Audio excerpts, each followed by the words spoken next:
They got Bourne signed. I think that Bourne deal's a good deal. Oh, I know you're against it. No way. I think he's good for the room. He turned the corner a year ago, and I'm telling you, I'm going to show you. And you wait for about 8 games in, he's going to have some numbers. I like the player. I know. hate the contract. Why? It's an overpay to another older receiver with injury problems. They've already got 2 of those guys on their roster. Now they have a third. And I like this player more than I like the other 2. You should. But I'm sorry, that Maybe they're gonna get rid contract of the is an other 2. overpay. I don't know. I don't know why they did that. I think it's great if he's your 4th guy. Like, still keep going here. Let's see what they do in the draft. Bert, what do you make of that let's contract? see if they do something today. Settle the debate. What I make of, but I think you have to take a global look at both signings, both the tackle, and you can throw Hunter Henry in there too as a guy Hunter coming Henry back. also, yeah. So you can. That's an excellent signing. I mean, to me, I look at like what they're doing right now. I think is smart, and I took you guys, Beetle. I took you through the free agent list and some of the stuff that I have on it. And it falls off quick. Yep. Right? Like, and this is not a great free agent class. And people are going to get all excited later today. I'm just telling you, there are going to be a lot of regrettable deals where we're going to see guys who are signed today and people are going to be throwing parties on social media over this guy and that guy who are going to be cut in a year or 2. Right? So I think in that environment, the right thing to do, and I think what the Patriots should do, is find a way to get to a competent level at every position. And that's not going to excite everybody, but I think Okorafor and Bourne and Henry are steps in that direction where when you get to the draft, you have so many needs, you don't have to force one of them.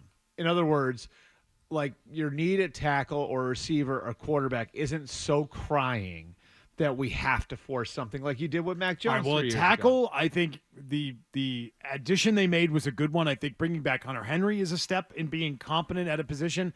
I'm sorry, but the receiver group was so inept last year, and it hasn't changed. I mean, bringing back Kendrick Bourne, it's Kendrick Bourne now coming off an ACL. So he's not even the same player he was last year. But what's the solution? What's behind door number 2 then? Door number 2 would be finding a way to use 2nd and 3rd round picks to find a player that can actually contribute in year 1. And Which drafting is hard. them? It's hard to do. Drafting them? Yes. This doesn't preclude you from drafting one. No, it doesn't. But I also think you've got a logjam of 4s and 5s when it comes to that receiver room. So you cut one at the end of camp. Yeah. Which would have to be Devontae Parker. Probably. You're trying to trade Parker now. Like, they're actively trying to trade him. And do you think anyone will bite on that? Because the contract's bad, so no, I don't think okay, so that's not going to happen. You may have to eat money. No one is going to trade for Devontae Parker or Juju Smith-Schuster. Right.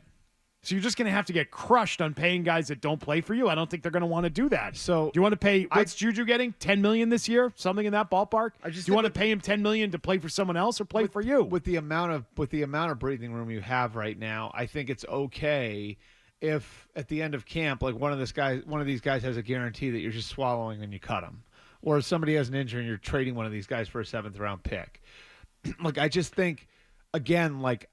If I'm the Patriots, this is such an important year in the draft for me that I want to make sure that in every round I am taking the very best player. Bert, who was out there looking for Kendrick Bourne on day 1 of free agency? Seriously, why did they need to do this in a 3-year deal? Because I think what other team in the NFL would have given him that deal today? So here's name one. Here's what I would have done. Okay, and I'm like just being straight up with you guys. Like, I probably would have let Bourne go to market. And I would have pursued. I would have pursued Hollywood Brown or Darnell Mooney because I think those guys would bring an element. So why don't you agree with me on this? Speed. because I can understand wanting to get to a competent level and it's just that's all it is. These are placeholders. I think you have to look at the players they're signing right now and some of these guys as placeholders. Where it's eventually you're going to move these guys off the roster, but if you had to go play a football game tomorrow, you can do it. That's the idea, right? And I don't disagree with that. Now, again, I do think there are guys who would be better for you, but do you want to get into a bidding war for Hollywood Brown? Do you want to get into a bidding war for Darnell? Yes, Mooney? they have $100 million. I would say yes. It's time to do it. I would also say yes. Yep, so, I want to get into a bidding war. I want to get into a bidding war for a good player, not the 30-year-old with the ACL. Yeah. Yeah, no, I'd rather they actually spend on upgrades and not have the same group of guys they had a year ago and think that that's somehow going to make them competent at the position. I think that I don't buy it. I think there's also there's an intangible thing here too, which I do think to some degree Mayo and Wolf understand that before you go out spending on other teams' free agents, you have to pay a couple of your own, and you have to show your locker room like, hey, like there are a few guys here who are doing things the right way. We know it because we were here, and we're going to reward a few of those guys just to show you guys what we're paying and what we're going to reward and the types of people we're going to reward. And I think that that's a big part of this too. So, again, Beetle, it's $6 million a year. It's freaking nothing. You know what I mean? Like, so I just have trouble getting wrapped up in that. Where I think Bourne is like the right type of guy. I don't think it's like the worst thing in the world. I would have bid on Hollywood Brown or Darnell Mooney probably first, but I don't think it's the worst thing in the world. Just looking at Devontae Parker's deal, he's probably going to get Parker's. cut. He's going to get cut. Yeah, I'm not counting on Parker. They're going to try and trade him, and if not, they're going to cut him. Bourne's a guy I could count on. I don't know. There's something about it. I feel better about Bourne than I do think Parker. internally he's liked. He's good energy guy. He's good for the room. I think it'd be good for Pop to be around him.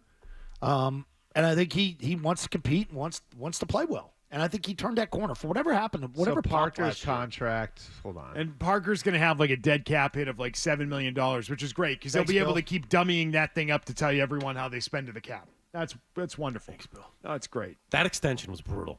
Brutal. One of We the thought worst it- contracts that we've one- ever seen. and him that sign. one- We thought it and was that one- to get the big fish, man, because that cleared space to get you the big fish. What a It never waste. And that one was all Bill. That one was 100% Bill because that one was another one of these where it's like, He's getting hurt every other game. but it's like Bill was always so biased to the guys who killed him. Yep. You know what I mean? Like that's and it worked at points. Like Welker was one of those guys. You know what I mean? That's what Like, happens. You put Lamar Harrington or Kyle Harrington. Kyle Harrington. Kyle Harrington was the guy who would always cover him in the slot. right, We were down in Miami, and then he would toast him. right. And so Devontae Same thing with Eric Parker- Decker down at Devontae Jets. Parker was like one of these guys. Yep. That, like he killed the Patriots, so I need to have him. And like Bill was biased towards guys who played real well against the Patriots, and I think his contract is the residue of the Bill era.